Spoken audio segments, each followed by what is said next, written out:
Hi, I'm Scott Jones, and this is the Attuned Parent Podcast. If parenting your teen feels heavier than you expected, you're not alone.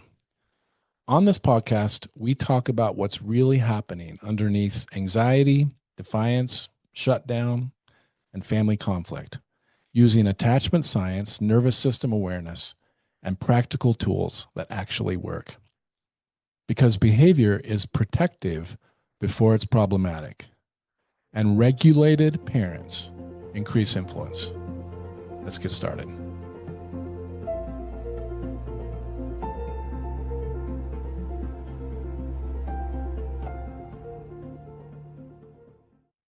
Hey, welcome back. If you're parenting a teenager right now, you already know that this is not for the faint of heart.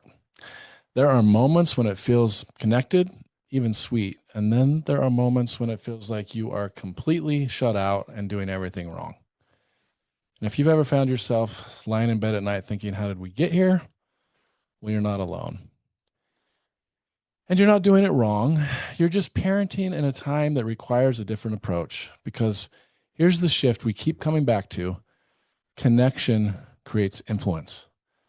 And today we're going to talk about one of the hardest moments to stay connected during, when your teen pushes you away. I want to start today with a moment that every parent of a teenager knows. Maybe it happened this week. Maybe it happened this morning. You tried to connect. Maybe you asked a simple question like, how was your day? Or what's going on? Are you okay? And what you got back wasn't an answer. It was a wall. It was an eye roll, a door closing, or maybe just nothing. That particular kind of silence that comes somehow feels louder than yelling. And here's the part that nobody likes to talk about, the part that catches you off guard, is it's not just frustrating, it hurts. Not in a surface level way, but in a deeper, more personal way, kind of a what happened to us kind of way. And somewhere in the back of your mind, you start wondering, is this normal? Am I losing them? Am I doing something wrong? So here's what I want you to hold on to right from the start. That reaction that you're having, it makes complete sense. Doesn't mean something is broken necessarily. It means that you care deeply, and it means that you are parenting in a moment that requires a completely different lens. Because here's the shift that changes everything that we're going to talk about in this episode. Behavior is protective before it's problematic. Once you start seeing your teen through that lens, once you stop asking, why are they doing this to me? And start asking, what are they trying to protect?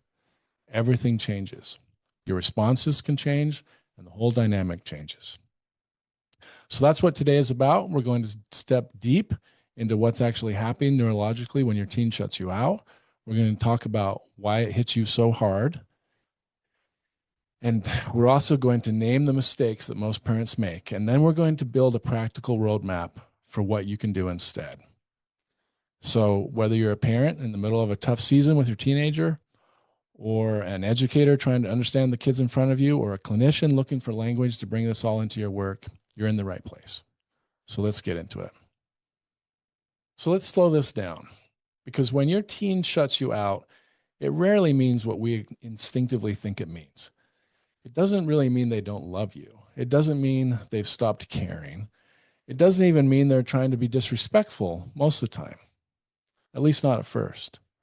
What it usually means is that their system is overwhelmed, and it's doing the only thing it knows how to do in that moment: protect itself. Now, if you listened to our last episode, you'll remember we talked about the teenage brain as a house under renovation. The foundation is solid, the walls are up, they look like young adults, but that electrical wiring, the neural circuits that handle emotional regulation, impulse control, perspective taking, long-term judgment, all that wiring is still being installed, and it's not going to be complete until they're somewhere around the age of 25. So here's what that means in the context of today's conversation.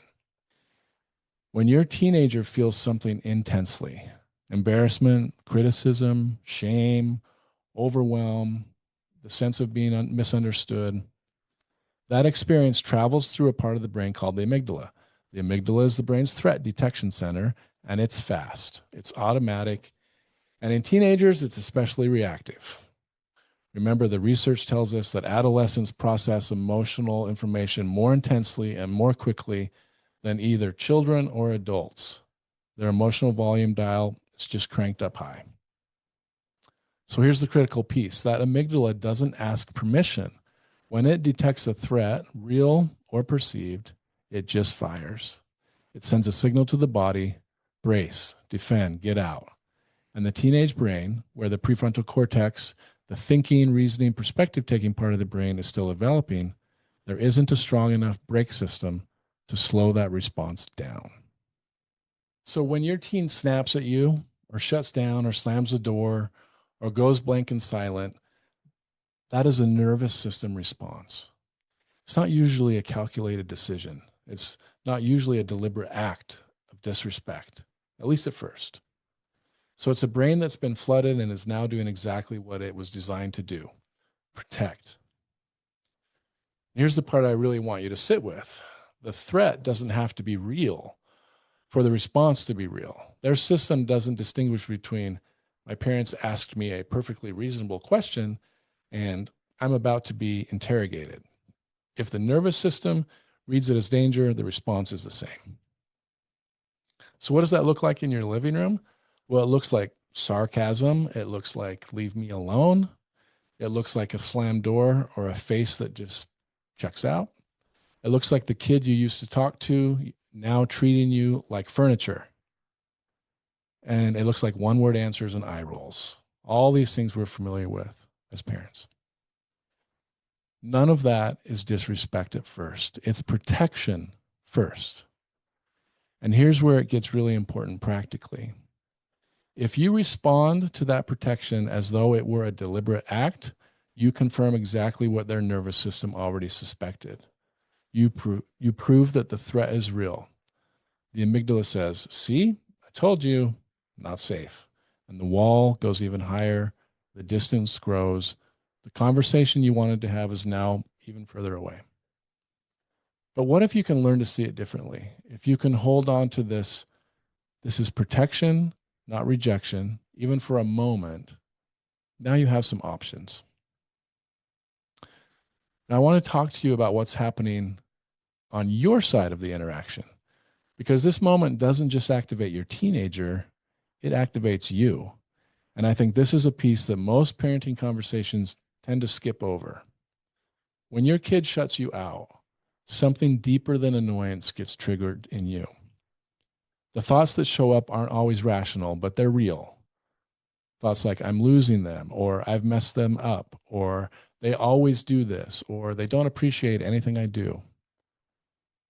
And when your body responds to those thoughts before your mind can catch up, you feel the heat rise, the tension in your chest, the urge to push back harder, to shut it down, talk more, correct faster, use force. I want to be really clear here. That response doesn't make you a bad parent. It just makes you human, and your nervous system is doing exactly what it's designed to do. It's reading a threat in the relationship, and it's mobilizing a response. The problem is now you've got two activated nervous systems trying to manage each other at the same time. And that is exactly where power struggles live. So I wanted to introduce to you that most people don't talk about this in parenting conversations, but the idea that your teenager doesn't just activate your present day nervous system, it can activate something older. Each of us comes into parenting carrying a history. And for most of us, our own experience of being a teenager, of being shut out, misunderstood, dismissed, disconnected from our own parents, that all lives somewhere in our body. And it doesn't always announce itself. But when your teenager pulls away, there's a chance that your feeling isn't just about this moment. It's about every moment in your history when connection felt like it was slipping away. Some parents tell me, I don't know why this hits me so hard. It's like I turn into a different person. What I usually say is something like, yeah, you probably do. Because the part of you that's responding in that moment isn't always the 40-something-year-old adult who knows better. Sometimes it's the 12-year-old who needed something they didn't get. Now, I'm not saying this to open up old wounds or bring up old baggage. I'm just saying it because awareness is leverage. When you can recognize this is hitting me harder than the situation calls for, that's information for you. It's a signal that your own nervous system needs some attention before you walk into that conversation with your child. And there's one more layer that I see consistently in families I work with. Certain kids trigger us more than others. It's not because we love them less, but because something in their personality or their struggles or their way they express themselves mirrors something in us. The child who shuts down emotionally might trigger a parent who learned to shut down themselves. The child who is explosively angry might trigger a parent who grew up in a house where anger was dangerous. The child who doesn't always need you might trigger the parent who was always needed to be needed. These aren't character flaws, but they're attachment patterns.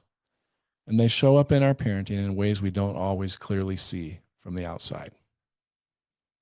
So here's what the research tells us and my experience tells us, what I've consistently seen in the families that I work with at Stillwater Academy. Regulated parents increase their influence, not louder parents, not stricter parents, not parents who out-argue or outweight their teenager, but regulated ones. So here's a way to think about this. Imagine you're on a plane and you hit some turbulence. If the flight attendant suddenly runs down the aisle all panicked and nervous, everyone on the plane feels that. Heart rates spike. People grab the armrests and your brain starts scanning for danger. But if in that same situation, the flight attendant walks calmly through the aisle, steady voice, checking in, completely grounded, something shifts. People breathe. They settle. Not because the turbulence stopped, but because someone in the environment is regulated. Your teenager is the passenger and you are the flight attendant. Because your nervous system sets the emotional temperature for the entire interaction, your teenager's brain is scanning the room constantly, asking a question they'd never put into words. Is it safe right now? So how you show up answers that question before you even say a word. So before I give you a roadmap, I want to name what usually doesn't work. Because most of us, when our teenagers push back, we default into two modes. And both of them, even though they come from love, tend to make things worse. The first mode is escalation. This is the pushback response. Excuse me, you don't get to talk to me like that. Or I'm your parent and you will show me some respect. Or the quieter version, that icy silence, that withdrawal of warmth, the cold shoulder that communicates, if you're going to shut me out, I'll show you what that feels like. Now, I understand these responses. They come from a real place. They come from being hurt, from wanting to hold a standard, from completely legitimate beliefs about disrespect and how it shouldn't be tolerated. And you're not entirely wrong. Behavior does matter and standards matter. But here's the problem. When you meet an activated nervous system with your own activated nervous system, you don't get resolution. You get escalation. You confirm to your teen's amygdala that the threat was real, the environment is unsafe, and the shutting down was the right call. Okay, the second mode is collapse. And this is the other extreme.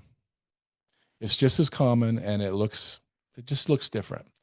It sounds like, fine, do whatever you want. Or I've tried everything, I give up. This isn't laziness, it's just depletion, and it's what happens when a parent has been managing this all alone without support for a long time. And I have enormous compassion for it. But here's what I've seen over and over. Teenagers don't actually feel free when there's no limits and no engagement. We talked about this in the last episode, but they feel adrift. The absence of parental pursuit doesn't communicate, I respect your space. It communicates, I have given up on you. And for a teenager whose nervous system is already asking, am I loved? Am I worth it? Do I matter? That message lands hard. So escalation confirms the threat and collapse confirms the abandonment. Where do you go from here? You have to go to the third option, the regulated pursuit. Staying in it, staying connected, holding the standard and the warmth at the same time. And that is not easy, but it actually works. So let me give you some practical moves, a roadmap to help you start to do this right. I know that what I've described is hard to understand, but it's important. And if you're standing in your kitchen at 7 at night while your kid is melting down, what you need isn't just a reframe, you need a roadmap. So here are 3 moves. You have to do these in order every time. Move 1. I know you came here looking for advice on what to do with your teenager, but I always start here. Before you say anything, before you correct, explain, redirect, hold a boundary, you have to check in with yourself. Ask yourself the question, am I calm enough right now to actually be helpful? You don't have to be perfect. You don't have to be emotionally unaffected, but you can't be escalated. If the answer is no, that's important information. You need to pause, take a breath, slow down, be intentional. Slow breathing activates the parasympathetic nervous system, and it communicates to your body and your brain that you are safe. Drop your shoulders, unclench your jaw, lower your voice. These are all physical interventions. And here's the principle underneath all of it. You cannot calm a storm by becoming a storm yourself. Your regulation is not a sign of weakness or permissiveness. It's the most strategically powerful thing you can do in that moment. Nervous systems are designed to co-regulate. So when you come in grounded, you give your teenager's nervous system permission to settle. And if you genuinely can't get there at that moment, if you're too activated, too depleted, too close to it, that's okay. You just have to be honest. The most effective thing you can say is, I need a few minutes before we can talk about this. That models exactly the emotional regulation you're trying to build in your teenager. Okay, move 2. This is where a lot of parents miss it. And I understand why, because when your teen snaps at you or shuts you down, the instinct is to address the behavior immediately. Don't talk to me like that. I get it. And you're not wrong, because like I said, behavior matters, but the timing is the problem. In the moment of activation, a correction doesn't land as guidance. It just lands as another threat. Their system hears it as confirmation, not safe, not heard, I'm out of here. So instead, you lead with acknowledgement. You name what you see without judgment. So try something like, hey, something feels off, or I can tell this is a really hard moment for you. Or even something like, I know this is hard, but I'm not going anywhere. You're not excusing the behavior. You're not agreeing with it. You're not collapsing the boundary. You're doing something very specific. You're lowering the threat level in their nervous system. That's strategic. You're communicating, I see you. I'm not attacking you. And when that message gets through, when the amygdala gets the signal that the threat is past, then the prefrontal cortex can come back online. And now they might actually hear you. This is what I mean when I say connection creates influence. You can't guide a brain that's in lockdown. You have to say, I'm here. You have to earn your way back in first. So that takes us to move 3. The piece that takes the most patience is this. You don't have to solve it right now. In fact, trying to resolve things in the middle of activation is almost always counterproductive. The window for real conversation isn't open yet. So sometimes the most powerful move is to say, let's give this some space, but we're going to come back to it. And then you actually have to come back. That really matters, both parts of it. The space communicates that you're not going to keep pushing into a closed door. And the we're coming back communicates that this isn't over, that you're still in it, and that the relationship has enough structure to hold a hard conversation. And when you do come back, an hour later, after dinner, the next day, Your opener matters. It's not, we need to talk about what happened last night. That tone signals more threat. It's more, help me understand what was going on last night. Those 4 words change everything. Help me understand, because they communicate curiosity instead of judgment. And teenagers who have extremely accurate radar for whether or not they're being genuinely heard or just managed, they'll respond to that differently. Now, you're not always going to get a flood of vulnerability. Sometimes you're still going to get the shrug or the shutdown. But you're planting something, you're planting seeds, and every time you come back with curiosity instead of correction, you're building a relationship. You're putting money in the bank. You're answering the question that nervous systems are always asking, are you safe? I want to pause here for a moment because I know what you are thinking. And I want to address it directly. When I talk about validating emotions before correcting behavior, about giving space, about staying curious, some parents hear, just let them do whatever they want. And I want to be really clear. That is not what I'm saying.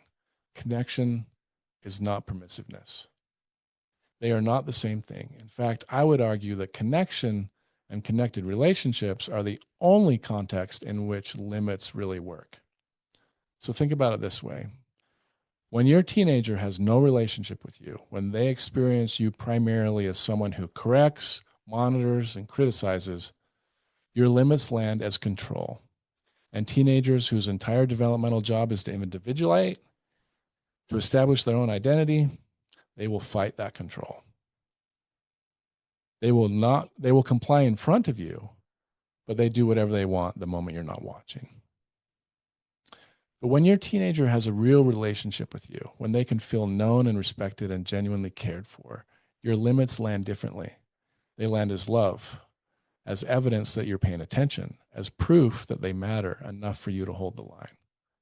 So the work of building connection isn't soft parenting. It's strategic parenting. It's building the relational infrastructure that makes everything else possible. The hard conversations, the boundaries, the guidance, the influence. You can have a warm relationship with your teenager and still hold a firm line on curfew. You can validate their emotion and still tell them the way they spoke to you was not acceptable. You can give space in the moment and still come back and address the behavior when things are more calm. These things are not opposites. They work together. And the parents that I have seen do this well, the ones whose teenagers actually come to them when things get hard, they've figured out how to hold on to both. So let me put some scenes around all of this, because abstract ideas are one thing, but a teenager in your face at the end of the day is another. So let's do some examples. Let's say your teen comes home 45 minutes past curfew. You've been waiting. You've been worried.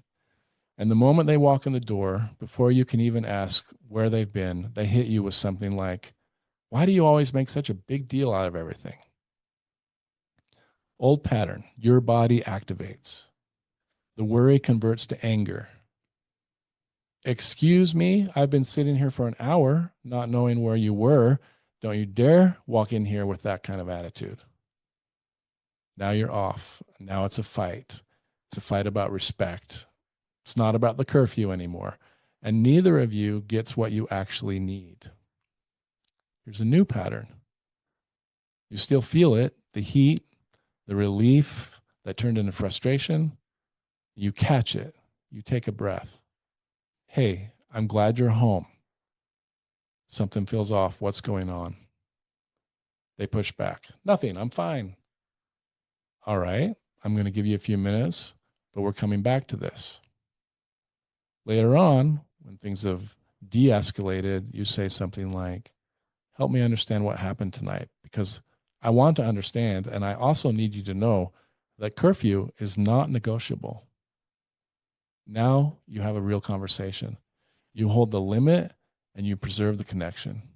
You can do both things. Okay, scenario number 2. It's dinner time. You ask your teenager how their day was. You get a one-word answer. Fine. Then they pick up the phone. You follow up with a question. They look at you like you've asked them to explain quantum physics, and they say, I don't know. Fine. Can I be excused? Okay, here's the old pattern. Frustration. You push. We are eating dinner as a family. Put your phone down. Can you at least pretend to be present?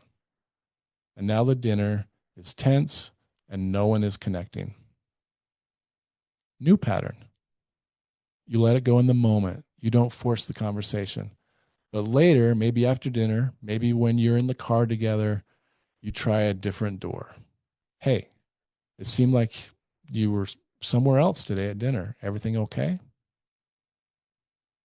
Not, why are you always so checked out, but is everything okay?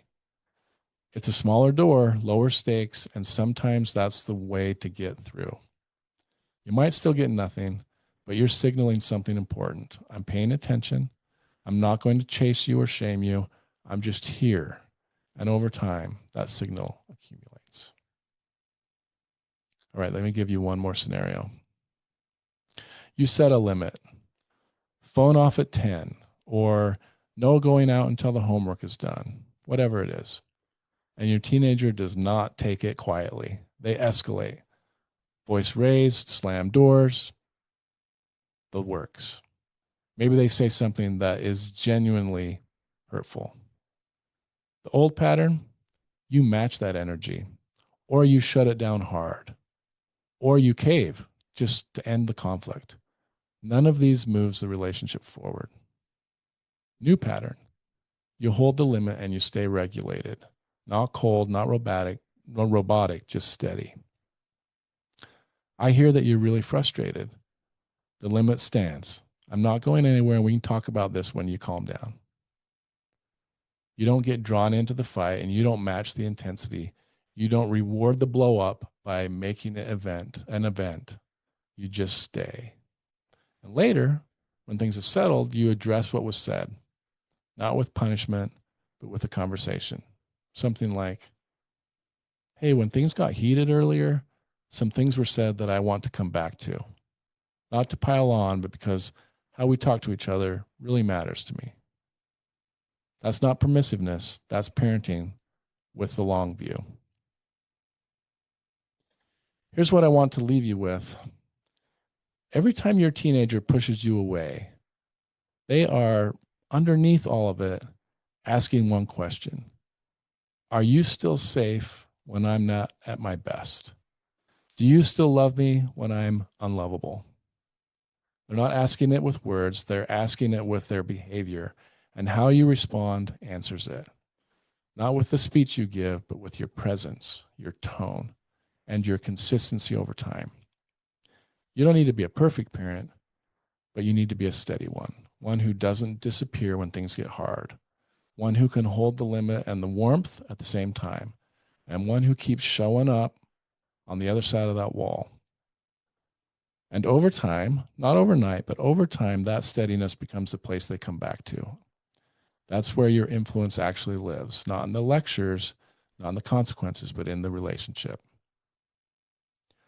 I've worked with hundreds of teenagers at Stillwater Academy, kids who came to us in real crisis, kids whose families were fractured by years of conflict and disconnection. And the ones who made the most meaningful progress were almost always the ones whose parents were willing to do this work alongside them. Not just the kid changing, but the whole family system shifting, because that's how it actually works. If you're in a season where things feel like they've gone beyond what these tools can address at home, where the distance has grown too wide or the behaviors have escalated beyond what feels manageable, I want you to know that reaching out for support isn't giving up. It's exactly the opposite. It's fighting for your kid and for your family and for everything you have. The link for Stillwater Academy is in the show notes if you ever want to start a conversation about how we might be able to help. So if you take one thing from today, let it be this. When your teen pushes you away, don't chase the behavior. Look underneath it. Behavior is protective before it's problematic. Regulate first, connect second, and guide third. Your teenager doesn't need you to be perfect, but they need you to be present.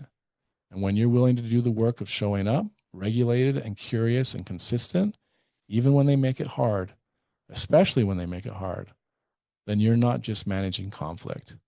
You're becoming the place that they can come back to. If this episode hits home for you, share it with another parent who needs it.